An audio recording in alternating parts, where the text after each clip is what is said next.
The manager was as good as his word, Scarlowy continued. I came home from the works with 6 wheels and a cab. A cab is the latest thing for engines, he told me. I hope it will cheer you up after your disappointment. Rheneas chuckled. It cheered him up too much. And those silly coaches made him worse. Such a handsome engine, they tittered. 6 wheels and a cab so distinguished, my dears, it's a pleasure to see him. He soon got too big for his wheels. Scarlowy smiled ruefully. Oh, he did too, he said. Go on, Rheneas. He boasted about his cab till I was tired, said Rheneas. You should get one like me and be up to date, he would say. No, thank you, you look like a snail with that house on your back. You don't go much faster either. Slow am I, let me tell you. Who was late 3 times last week? Oh, it's no use talking. You're just an old stick in the mud. He called me more names and we quarrelled. We ended up back to back, not speaking. It went on for days and days. One dark Monday morning, Scarlowy had to take the workman's train to the quarry. It had rained for 3 days. You always pick on me for wet days, he complained.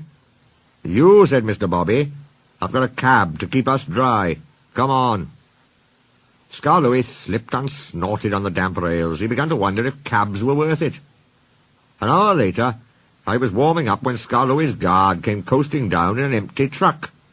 He stopped by our shed. There's a landslide beyond the tunnel, he said. Scarlowy's run into it. He's stuck. Show a wheel, Rheneas. Look lively. I'm sorry, Mr. Peter, sir, but that Scarlowy's too swanky. He says I'm a stick in the mud. He can jolly well stick in the mud himself. It serves him right. But, went on my driver, there's poor Mr. Bobby and the quarrymen. Does it serve them right too? The guard says the mud's like treacle. Oh dear, I said, that will never do. We must save them before they get sucked in. And off we puffed with 2 trucks and some workmen. Things weren't too bad after all. The men had partly cleared the line and had levered Scarlowy back. He was hissing and grumbling dreadfully, but we didn't listen to him. We cleared the rest of the line, and I pushed Scarlowy out of the way before taking the quarrymen to work.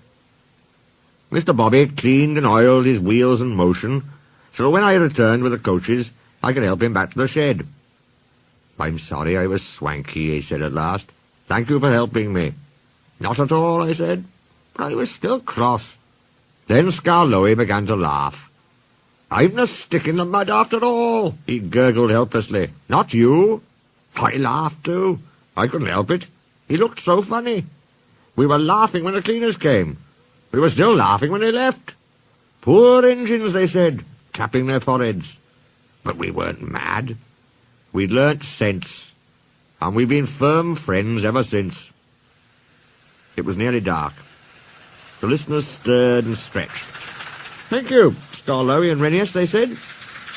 Now you've told us about the old days, we can give you both a splendid birthday next week. Go, go, Thomas! Go, go, Thomas! Go, go! Number 1! Go, go, Thomas! Something good's gonna happen today. Oh, my, hey, hey, hey. Use your ears, use your eyes. Thomas is in for a big surprise. On the track, behind the trees, far away, nobody sees. It's an engine, hero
But I keep telling you, said Duck, there are no dukes.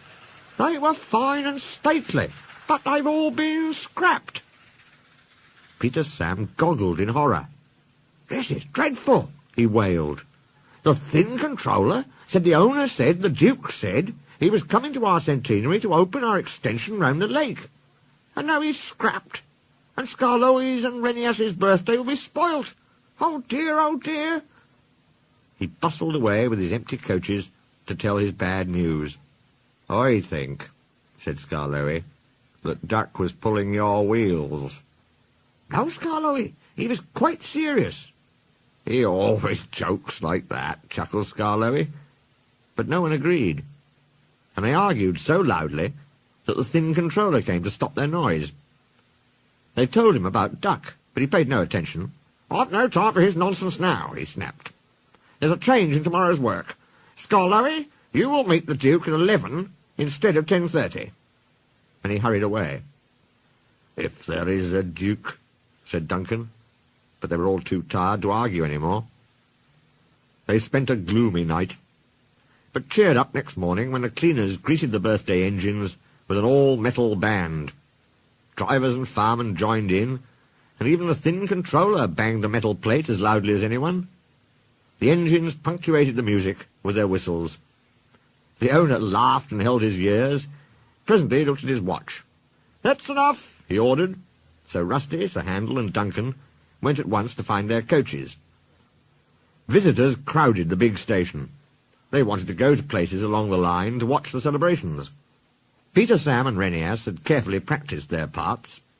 Passengers in Agnes, Ruth, Lucy, Jemima, and Beatrice all wore clothes of 1865. Rheneas had to pull them behind Peter Sam's television train, not too close and not too far away, so that the cameramen could take their pictures. Visitors waved as they went by, and at last they reached the special sidings near the extension, where they settled down to wait. Listen, said Peter Sam at last. Here's Skarloey. They're cheering him. Good, answered Rheneas. Perhaps that will make up for his disappointment over the Duke. Skarloey wasn't disappointed at all. I've brought the Duke, I've brought the Duke, I've brought the Duke, he puffed, and triumphantly came to a stand between the two trains. A distinguished-looking man stepped out, climbed to Skarloey's footplate, and drove him on the new line round the lake and back again. Then, standing on Skarloey's front buffer beam, he said, Ladies, gentlemen, and engines, I have pleasure in declaring your lovely lakeside loop line now open. Peter Sam could bear it no longer. Excuse me, Sir Duke, he burst out. Are you real? There was shocked silence. The Duke smiled. Skarloey said you'd been listening to Duck, he answered. Duck thinks Dukes were Great Western engines, but Dukes are really people. I am happy to assure you, Peter Sam, that I am a real live Duke. I'll give Duck Dukes, muttered Peter Sam, but he was sternly hushed. The Duke turned to the owner. I congratulate you, sir, on your remarkable railway. It must be a record indeed to have 2 locomotives in regular service and both 100 years old. Long life, then, and good running to Skarloey and Rheneas, your famous old engines. The cheering and clapping died away. Speech! Shouted someone, and the cry was taken up. Go on, Rheneas, whispered the owner. So rather nervously, the old engine began. Thank you, Your Grace, and everyone, for your kind wishes. You've given us both a lovely 100th birthday. But, Your Grace, Skarloey and I aren't the only record engines. We've got twin brothers. Tally-Flynn and Dolgoch were built at the same time as us, so they're 100 too. And they're still at work. Their railway is at Tywyn in Wales. Please go and see them, Your Grace, and everybody, and wish them many happy returns from Skarloey and Rheneas, their little old twins.